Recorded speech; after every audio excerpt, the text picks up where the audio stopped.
Space News 79. The difficult situation around Earth, and another rescue. Hello, thank you for being here with me once more. I hope you are very well today. This is Marie, with another edition of Space News. Welcome to my channel. This information can be seen as science fiction, or as the viewer sees best, and I post it for entertainment purposes only. Still, I take my information very seriously, and for whoever has eyes to see. I am writing this on the morning of May 9th, 2025. It may be advisable to watch Space News episodes 76, 77, and 78 before this one to better understand what I am talking about.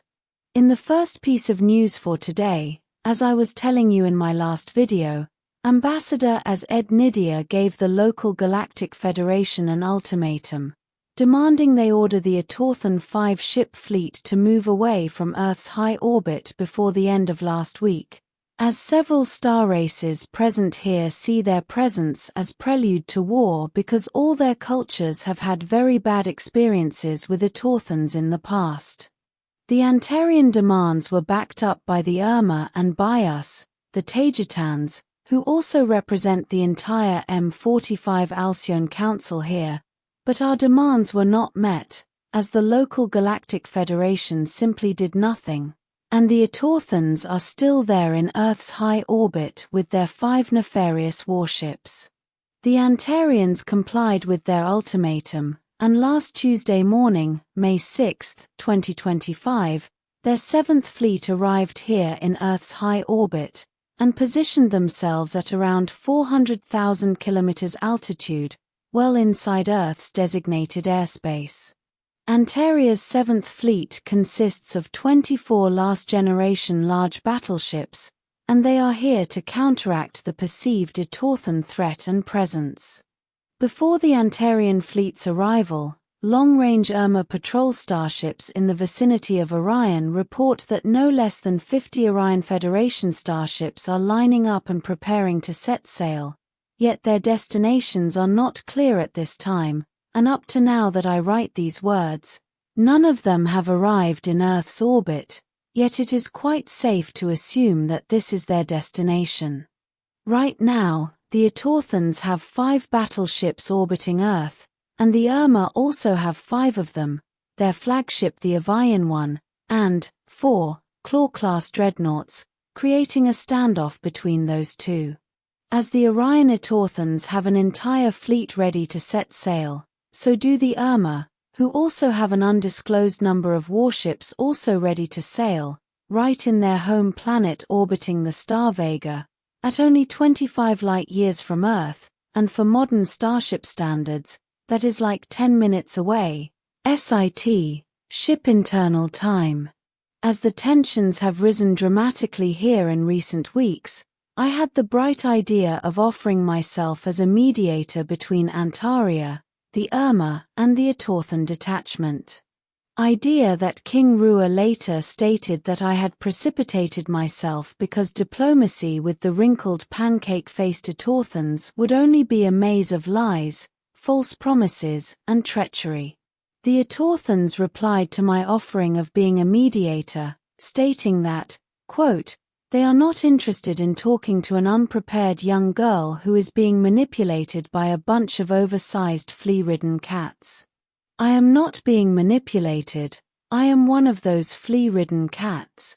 My soul is, besides being Taygetan, of course. Besides calling each other names, this is the current situation in fewer words. There is a strong military standoff between 2 main forces here, the Atorthans with their Orion Council friends on one side, and the Urmah Confederation on the other, with the Antarians in the middle with a very strong fleet, which they state is for peacekeeping, but they side with the Urmah. And then us, the Taygetans, also in the thick of all of it, but still trying to solve things with diplomacy as we also represent the entire Alcyon Council, and with a moderate 9 starship fleet present here. And while all these very dangerous things are going on, The Galactic Federation does nothing and says nothing, which is also convenient for us as we have been able to continue with our rescue operations while they look the other way, and as I will mention further on. I know many of you, my viewers, ask themselves why the other star races of the Pleiades don't come here to help, or to be present with their ships, to increase diplomatic pressure, for example. The answer is that we have an agreement at the Alcyone Council, which is the organization that serves the interests of all the star races in the M45 Pleiades star cluster. Not all the races of the Pleiades are militarily strong, they rely on their friends for protection. And those who are strong, like the Engan or the Salacians, are tasked by agreement that they will patrol the star cluster to avoid further invasions, and I must say that the Pleiades is a very big place. But perhaps the strongest reason why they do not come here is that we at the Alcyone Council know that it would only escalate the tensions here. They don't need to come, as the Urmah alone can handle any situation, and then there is Antares, which is also present here, and is perhaps the militarily strongest human Lyrian star nation, and although they too are members of the Alcyone Council, the rest of the star nations who are members of that same organization do not intervene more for diplomatic reasons mostly.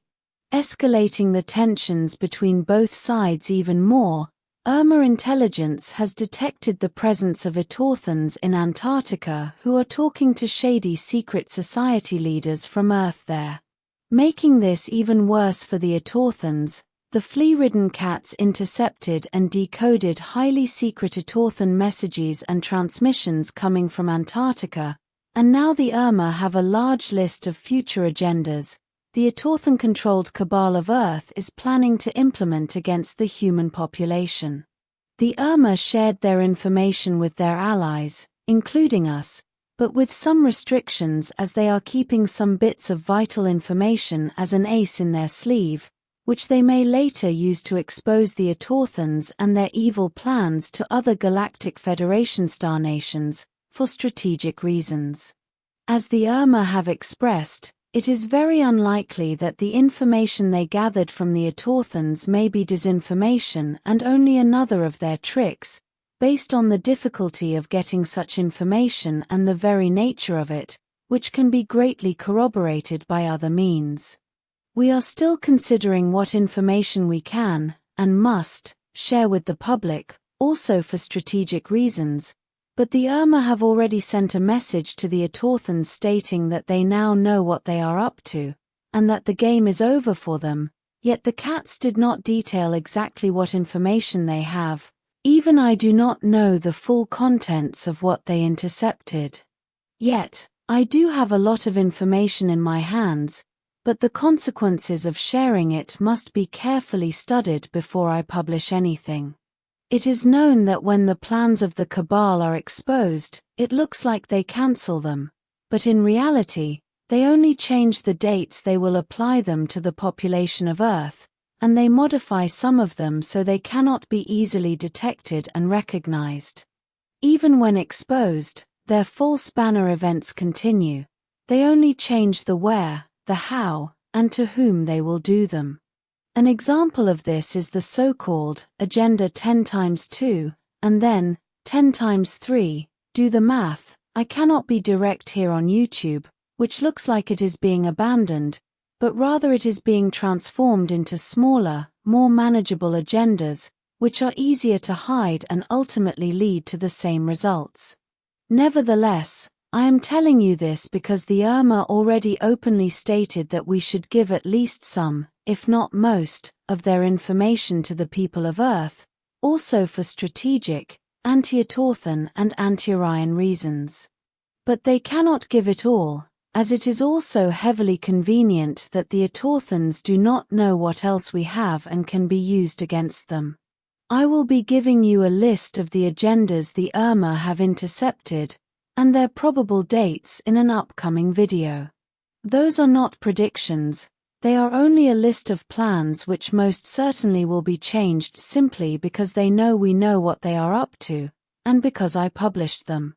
Also, please note that most of them are already widely known on Earth, and some even expected, so they may only be a corroboration of sorts, yet others may be entirely new, yet none of this means that they will necessarily happen at all. Exposing them will make them a lot more difficult to implement, yet, as I said above, the cabal tends to simply move things around to confuse us all.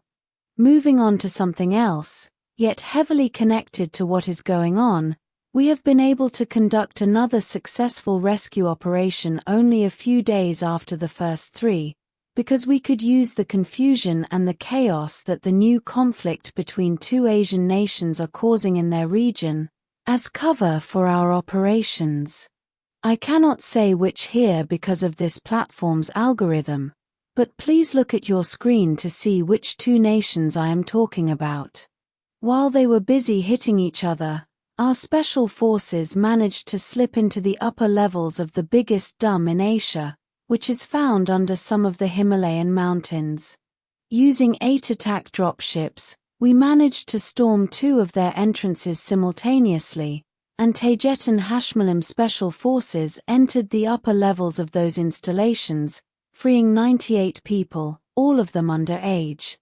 The operation was a total success. No one was hurt, non-lethal weapons were used successfully, but we lost a full-size drone, which we had to detonate so it would not fall into enemy hands, yet we used its zero-point reactor's explosion to collapse the dump's main magnetic train underground station hub, leaving it without transportation for some time. The rescued include 18 Taygetan young females who are now on board the starship Alcyone, and 80 others, mostly full humans, 75 females, and 5 male children, with an average age of 14, but some as young as 4 years old. The 80 non-Taygetans were taken to the Andromedan biosphere ship, Viera, as we did with the ones before, to be sorted out. Many of you have expressed your concerns about taking the children to the Viera. We also have good, reliable friends there. It is a very big place, and there are all sorts of people living in it. We cannot categorize everyone there as bad. The first batch of rescued people were treated very well there, and are still being treated as best as possible. Of the first batch of rescued girls, the few who remain in the Viera and who are members of pre-industrial humanitarian societies, and who have not yet been returned to their families, we cannot simply take them back to their places of origin before evaluating each case individually, yet our teams are hard at work with this. For example, 2 of the young girls, ages 5 and 7, who wish to be taken back to their mothers, will not be able to be returned, because we found out that they were taken from their families in the Earth reference year, 1812, that is 213 years ago, and their mother died over 150 years ago. These are the kinds of complications we are facing here, and that are caused by the use and abuse of faster-than-light starships, mostly from the secret space program of Earth and their allies. Traveling with not enough knowledge about time, nor what they are doing, and also carelessly, causes time dilation time slips that are sometimes impossible to solve. We cannot simply jump back in time to give those children back, as it would create an alternative version of them, and it would cause a bigger mess, and most certainly more trauma to them. I would have to explain this in detail in another video, but my predecessors already have. Another problem we are facing with another little 9-year-old girl of the first rescued batch is that her society was destroyed shortly after she was taken. It was devastated by invading neighboring pre-industrial tribes on their home planet over a territorial dispute. So, even when she is in the same timeline as she was originally in, she cannot be taken back either. So she will be taken into a highly advanced interstellar society, as the others will as well. These problems must be solved as fast as possible to avoid further hurting those little girls. Our rescue operations will continue and are in progress. It is no longer a secret. The problem is that the Cabal most surely are moving their captured people around and taking them even deeper inside their vast network of underground bases.